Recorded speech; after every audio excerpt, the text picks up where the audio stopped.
सहकारिता की विचारधारा, जिसकी चर्चा हम आज करेंगे। My self doctor Manoj Kumar Sharma, राजकीय महाविद्यालय खेतरी। आज हम बीकॉम पार्ट 3 के अंतर्गत प्रथम पेपर में कंसेप्ट ऑफ कोऑपरेशन के बारे में, इसकी परिभाषाएं, इसका अर्थ और इसकी विशेषताओं के बारे में हम विस्तृत रूप से परिचर्चा करेंगे।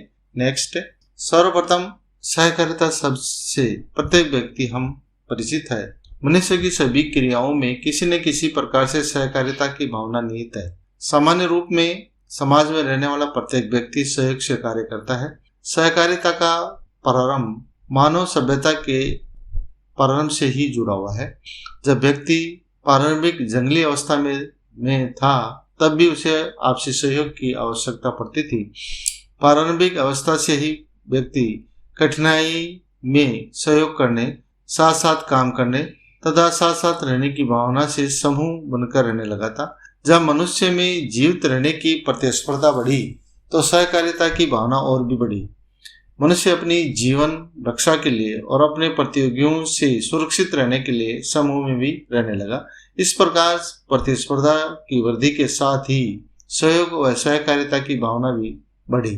वास्तव में प्रतिस्पर्धा, परस्पर सहयोग की भावना से ही मानव सभ्यता का विकास भी हुआ है। E.R. बोवेल के शब्दों में कह सकते हैं कि सहकारिता निर्माण का सार्वभौमिक उपकरण है। प्रोफेसर मिल ने भी कहा है कि सहकारिता ने मानव को संघर्ष व वर्ग भेद के स्थान पर सहयोग और आपसी समझ से रहने के लिए भी प्रेरित किया है। सहकारिता ने पारस्परिक सहयोग द्वारा मानव के आर्थिक विकास का मार्ग भी प्रशस्त किया है। इसी वजह से विभिन्न अर्थशास्त्रियों, समाजशास्त्रियों, दर्शन शास्त्रियों ने सदैव ही सहकारी भावना के विकास व विस्तार की आवश्यकता पर बल दिया है। जिस प्रकार मनुष्य प्रकृति से ही संघर्षशील है, उसी प्रकार मनुष्य प्रकृति से ही सहयोगी भी है। नेक्स्ट, सहकारिता का अर्थ। सहकारिता शब्द सह प्लस कार दो शब्दों से मिलकर बना है। सह का तात्पर्य यह है साथ साथ अथवा मिलकर, और कार का अर्थ है कार्य करने से। इस प्रकार सहकारिता का अर्थ साथ साथ मिलकर कार्य करने से है। अंग्रेजी शब्द को प्लस ऑपरेशन भी इसी आशय को प्रकट करता है। विस्तृत रूप में सहकारिता का तात्पर्य किसी सामान्य उद्देश्य की पूर्ति के लिए मिलकर काम करने से लिया जाता है। यह मानव स्वभाव है कि जब कोई व्यक्ति किसी कार्य को अकेला करने में असमर्थ है, तो वह दूसरों का सहयोग लेकर उसे पूरा करता है। नेक्स्ट, सहकारिता में मिलकर कार्य करने के साथ साथ समानता, स्वेच्छा और व्यक्तिगत हित के साथ सभी का हित आदि बातों पर का भी समावेश होता है। केवल आर्थिक हितों की पूर्ति और उन्नति के लिए किए जाने वाले कार्य ही सहकारिता की परिधि में आते हैं। वास्तव में सहकारिता आर्थिक संगठन का वह स्वरूप है जिसमें व्यक्ति जानबूझकर स्वेच्छा से अपने आर्थिक हितों में वृद्धि के लिए मिलकर कार्य करते हैं। C.R. फे के विचार है कि सहकारिता न केवल व्यवसाय से संबंध रखती है, अपितु व्यवसाय करने का एक ढंग है। सहकारिता का कार्य क्षेत्र उतना ही विस्तृत है जितना कि मानवीय व्यवसाय का क्षेत्र व्यापक है। नेक्स्ट, सहकारिता में आर्थिक क्रियाओं का संचालन इस प्रकार किया जाता है कि आर्थिक उन्नति के साथ साथ मानव में नैतिक गुणों एवं आदर्शों की अभिवृद्धि हो। प्रोफेसर वाल्मीकि ने लिखा है कि सहकारिता केवल व्यापारिक संस्था ही नहीं है, अपितु वह व्यापार और सेवा की भावना का सम्मिश्रण है जो शुभचिंतन, बंधुत्व तथा सामूहिक भावना की जागृति करता है। वास्तव में सहकारिता शब्द का प्रयोग मिलजुल कर कार्य करने के प्रत्येक क्षेत्र से किया जाने लगा भी है, जिसके फलस्वरूप इसका वास्तविक अर्थ ही समाप्त हो गया है। वास्तव में सहकारिता कुछ निश्चित आदर्शों के उद्देश्यों के लिए मिलजुल कर कार्य करने की भावना से प्रेरित होती है। नेक्स्ट, अब इसमें हम सहकारिता की परिभाषाएं। नेक्स्ट, सहकारिता की विचारधारा समय व वातावरण से बहुत प्रभावित रही है। अर्थात सहकारिता के अर्थ व परिभाषाओं में समय के साथ साथ परिवर्तन होता रहा है। सहकारी आंदोलन के प्रारंभिक वर्षों में इसे धर्म और नैतिकता से जोड़ा गया भी। सर डेनियल हैमिल्टन ने इसे धर्म की तरह श्रद्धा की वस्तु बताया था। क्लार्क, फिलिप्स आदि अनेक विद्वानों ने इसे आर्थिक आंदोलन की भी संज्ञा दी। इसी प्रकार विभिन्न समाजशास्त्रियों, धार्मिक विचारकों, अर्थशास्त्रियों और राजनीतिज्ञों तथा विभिन्न विद्वानों ने इसे अपने अपने दृष्टिकोण से भी परिभाषित किया है। विभिन्न दृष्टिकोणों के आधार पर सहकारिता की परिभाषा को हम 4 भागों में विभक्त कर सकते हैं। प्रथम है पारस्परिक सहायता द्वारा आत्म सहायता के सिद्धांत पर आधारित परिभाषाएं।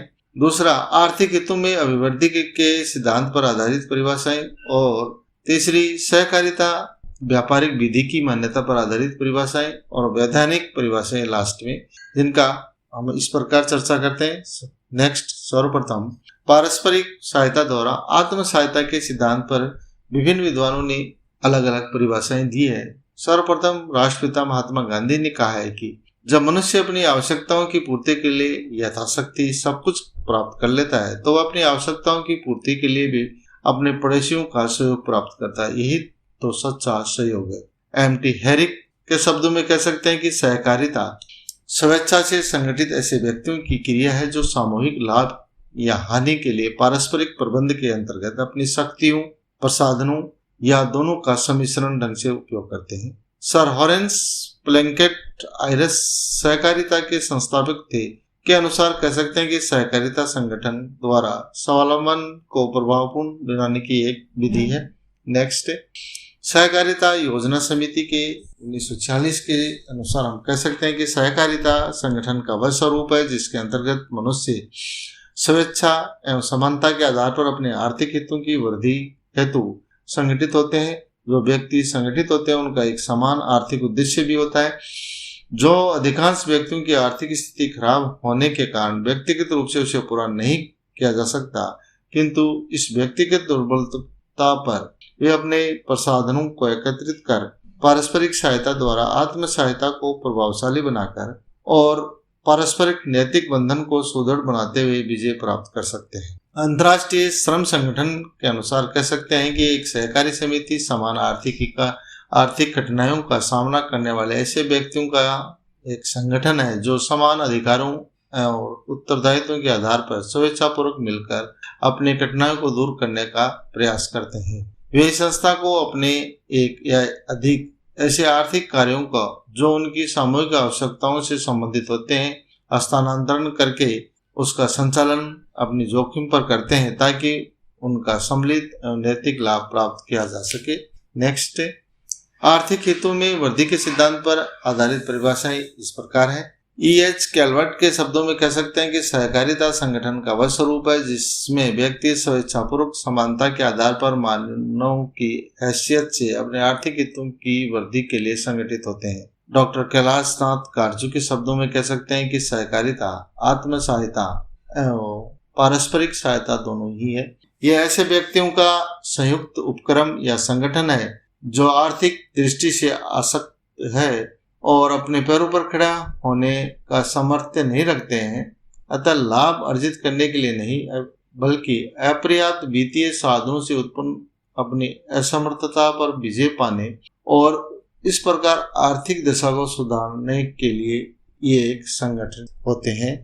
Next, Shri B.L. मेहता के अनुसार सहकारिता उस विस्तृत आंदोलन का केवल एक सब पहलू है जो समान आवश्यकताएं रखने वाले और समान आर्थिक लक्ष्यों की पूर्ति के लिए संगठित होने वाले व्यक्तियों के स्वैच्छिक संगठनों का प्रवर्तन करता है। एंटोनी के शब्दों में कह सकते हैं कि एक सहकारी समिति सामाजिक, आर्थिक और शैक्षणिक लक्ष्यों की पूर्ति करने में संलग्न व्यक्तियों का एक ऐसा संगठन है जो लोकतंत्र तथा सामूहिक स्वामित्व के सिद्धांतों के अनुसार कार्य करता है। Professor P.H. कैसलमैन के शब्दों में सहकारिता सामाजिक तत्वों से युक्त एक आर्थिक पद्धति ही है। नेक्स्ट, सहकारिता व्यापारिक विधि की मान्यता पर आधारित परिभाषाएं। श्री C.R. फे के शब्दों में यह संयुक्त रूप से व्यापार करने के उद्देश्य से निर्बल मनुष्यों द्वारा निर्मित एक संघ है और इसका संचालन निस्वार्थ भाव से इन शर्तों पर होता है कि वे सभी लोग जो इसकी सदस्यता संबंधी कर्तव्यों को ग्रहण करने के लिए तैयार हैं उसी अनुपात में जिसमें वे इस संघ का प्रयोग करेंगे संघ के लाभों में हिस्सा पाएंगे। पॉल लैम्बर्ट के शब्दों में सहकारी समिति एक ऐसी संस्था है जो कि उपभोगकर्ताओं द्वारा बनाई व संचालित की जाती है, जिसमें जनतंत्र के नियमों का पालन किया जाता है और जिसका प्रत्यक्ष उद्देश्य अपने सदस्यों के साथ साथ संपूर्ण समुदाय की सेवा करना है।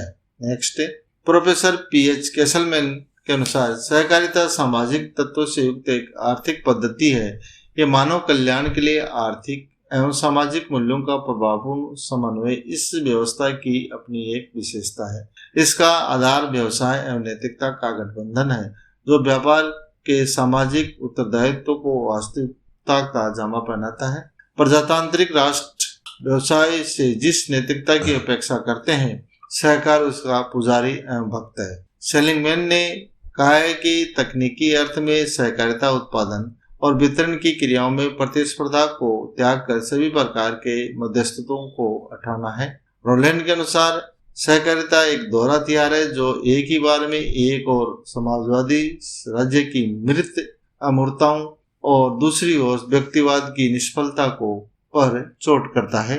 नेक्स्ट, वैधानिक परिभाषाएं। स्विट्जरलैंड के विधान के अनुसार सहकारी समिति अनिश्चित संख्या के सदस्यों को एक संगठन होता है जिसका उद्देश्य सदस्यों का सामूहिक प्रयत्न द्वारा आर्थिक विकास है। जापान के सहकारी विधान 1921 के अनुसार सहकारी समिति एक संगठन है जिसका अस्तित्व वैध है और जिसमें सीमित साधनों वाले व्यक्ति इसलिए शामिल होते हैं कि वे सामूहिकता के सिद्धांतों पर कार्य करके अपने आर्थिक स्तर को विकसित तथा उन्नत कर सके। भारतीय सहकारी समितियों से संबंधित अधिनियम 1912 में सहकारिता की स्पष्ट रूप से कोई परिभाषा नहीं दी गई, परंतु इस अधिनियम की धारा 4(स) के अनुसार सहकारी समिति एक ऐसी समिति है जिसका उद्देश्य सहकारी सिद्धांतों के अनुरूप अपने सदस्यों के आर्थिक हितों में वृद्धि करना है। नेक्स्ट है, सहकारी अर्थव्यवस्था के क्या क्या विशेषताएं हैं, क्या क्या लक्षण है, इसके बारे में चर्चा करेंगे। नेक्स्ट, सर्वप्रथम समानता पर आधारित। सहकारिता के अंतर्गत व्यक्ति को समान महत्व दिया जाता है, चाहे वह गरीब हो अथवा अमीर, शिक्षित हो या अशिक्षित। इस व्यवस्था में वर्ग, लिंग, जाति, वर्ण, दलगत आधार पर कोई भी भेदभाव नहीं किया जाता। पारस्परिक सहयोग एवं एकता का इसमें समावेश होता है। सहकारिता का सिद्धांत पारस्परिक सहायता द्वारा आत्म सहायता के मूल सिद्धांत पर आधारित है। इस सहयोग एवं एकता की भावना से वसुधैव कुटुंबकम की भावना पनपती है। सेवा भावना। सहकारिता आंदोलन सेवा भावना के उद्देश्यों को साथ लेकर चलता है। यह आंदोलन लाभ के स्थान पर सेवा भावना से भी उत्पन्न होता है। इसका उद्देश्य सदस्यों और पूरे समाज की सेवा करना, न कि अधिकाधिक लाभ कमाना। नेक्स्ट है, शोषण का अंत।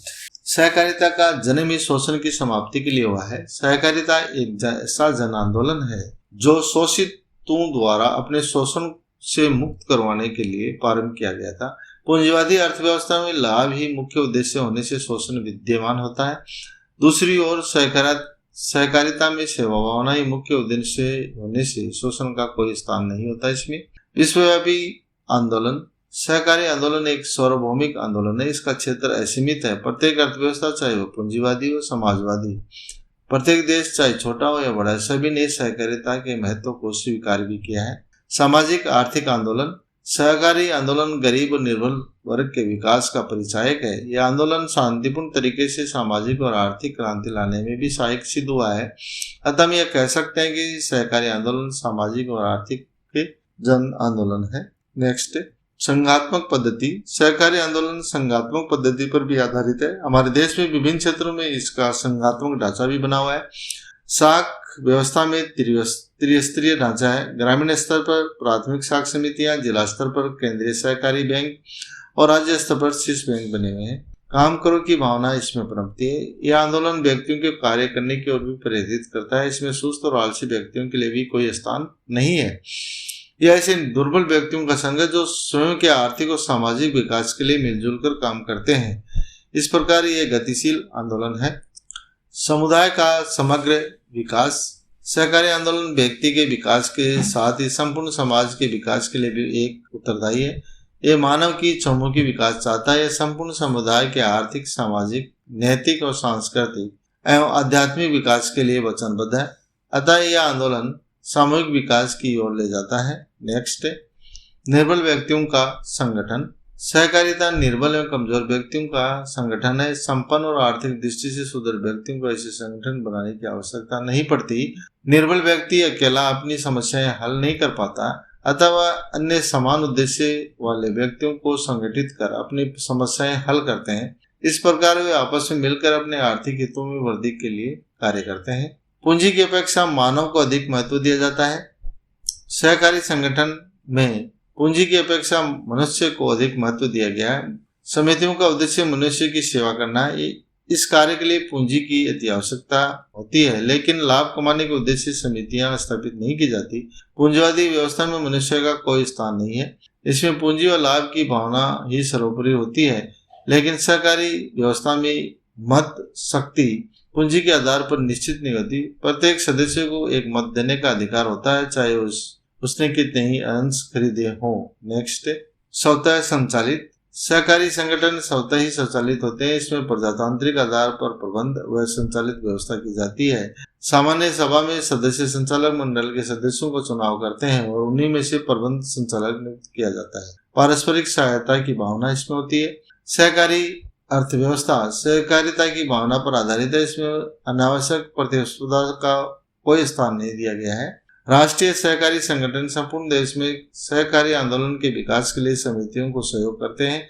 राज्य स्तर पर शीर्ष संस्थाएं जिला स्तर पर की संस्थाओं को सहयोग देती है और जिला स्तर की संस्थाएं प्राथमिक स्तर की समितियों को सहयोग देती है। सांस्कृतिक और नैतिक उत्थान। सहकारी आंदोलन में आर्थिक प्रगति की बात की जाती है, लेकिन सहकारिता के प्रारंभ में यह एक धार्मिक आंदोलन था और आज भी हम इसे सांस्कृतिक एवं नैतिक आंदोलन के रूप में देखते हैं। Next, thank you.